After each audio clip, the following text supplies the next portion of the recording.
మన యువ పార్లమెంట్ సభ్యులు బీసీ నాయకుడు రామ్మోహన్ నాయుడు గారిని మాట్లాడవలసిందిగా కోరుతా ఉన్నాను.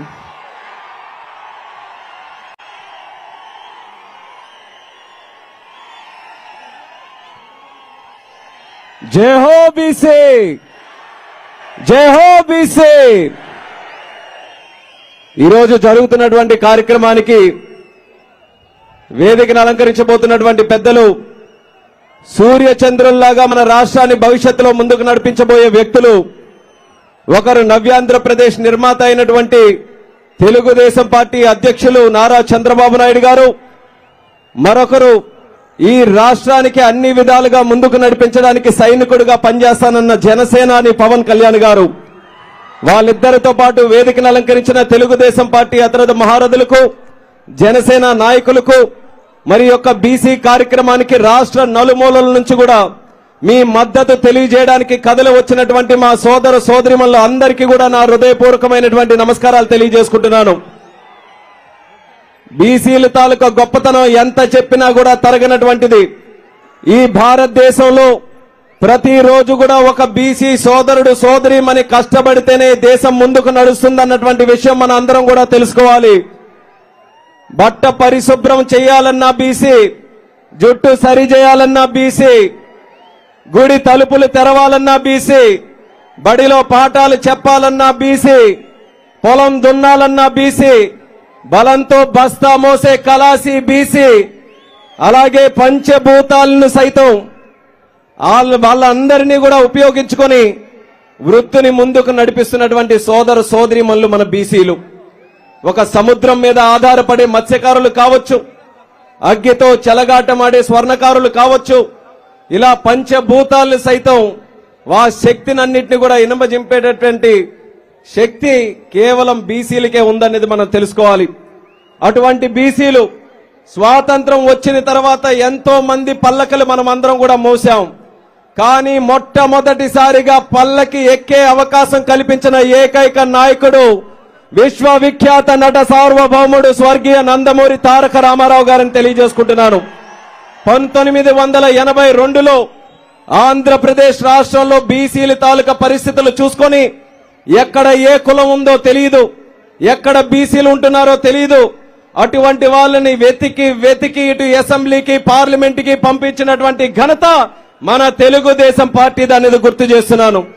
ఈ రోజు రామ్మోహన్ నాయుడు ఒక బీసీగా 2 పర్యాయాలు పార్లమెంట్ సభ్యుడిగా వెళ్ళాడనంటే దానికి మొట్టమొదట పునాది స్వర్గీయ కింజరాపు ఎర్రన్నాయుడు గారి దగ్గర పడింది. ఆ పునాదులు వేసినటువంటి మహానుభావుడు స్వర్గీయ నందమూరి తారక రామారావు గారు. ఇలా ఉమ్మడి ఆంధ్రప్రదేశ్ లో ప్రతి జిల్లాలో కూడా వెనుకబడినటువంటి తరగతుల్ని, మైనారిటీ సోదరుల్ని వాళ్ళందరికీ కూడా ముందుకు నడిపించే అవకాశం తెలుగుదేశం పార్టీ కల్పించింది. అటువంటి ఆ యొక్క సిద్ధాంతాలను ముందుకు నడిపిస్తూ చంద్రబాబు నాయుడు గారు కూడా ఎన్నో కార్యక్రమాలు మన అందరి కోసం చేశాడు. 2014 నుంచి 19 వరకు మనకి విద్య పరంగా, ఉపాధి పరంగా ఎన్నో కార్యక్రమాలకి ఆయన శ్రీకారం చుట్టి కోట్ల రూపాయలు ఖర్చు పెట్టడం జరిగింది. ఒక విదేశీ విద్యా పథకం ద్వారా మనలాంటి పేద బీసీ కుటుంబాలు కూడా విదేశాల్లో వెళ్లి చదువుకోవాలనంటే ఆ అవకాశం చంద్రబాబు నాయుడు గారు కల్పించారు. సుమారు 3700 కోట్ల రూపాయలు బీసీ కార్పొరేషన్ల ద్వారా లోన్లు అందించి మనం ఎవరమైనా సరే ఆర్థికంగా బలపడాలనంటే ఆ సౌకర్యం చంద్రబాబు నాయుడు గారు ఆ రోజు కల్పించారు.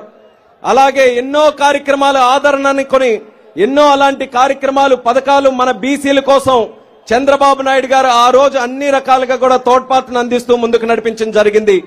అయినా సరే ఒక్క అవకాశం చెప్పినటువంటి దుర్మార్గుడు జగన్మోహన్ రెడ్డి 2019లో వచ్చిన తర్వాత అత్యధికంగా నష్టపోయినటువంటి వర్గం ఈ రాష్ట్రంలో ఎవరైనా ఉన్నారనంటే అది మన బీసీలమే అనేది మనం అందరం కూడా గుర్తుపెట్టుకోవాల్సినటువంటి అవసరం ఉంది. ఈ రోజు బీసీలకి ఏ విషయంలోనైనా న్యాయం జరుగుతుందా అనేది మనం అందరం కూడా ప్రశ్నించుకోవాలి. ఆ రోజు జరిగినటువంటి కార్యక్రమాలు ఏ ఒక్కటి కూడా ఈ రోజు కొనసాగకుండా సుమారు 74,000 కోట్ల రూపాయలు బీసీ సప్లాన్ నిధులుంటే దారి మళ్లించినటువంటి దుర్మార్గుడు ఈ జగన్మోహన్ రెడ్డి అనేది సభ ద్వారా తెలియజేస్తున్నాను. అలాగే ఎన్నో కార్యక్రమాలు, విదేశీ విద్యను ఆపాడు, లేకపోతే మనకు కావాల్సిన ఆదరణ పథకాలు లాంటివి ఆపాడు.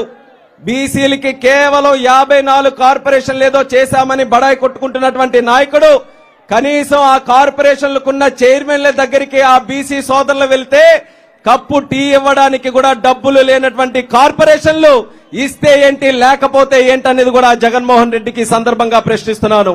అటువంటిది ప్రజలు మీరందరూ కూడా తెలుసుకోవాలి. బీసీలు నమ్మితే ప్రాణం ఇస్తాం, అదే నమ్మకం ద్రోహం చేస్తే తాట తీసి నార తీస్తామనేది కూడా మనం రేపు ఎన్నికల్లో మనం అందరం నిరూపించాలి.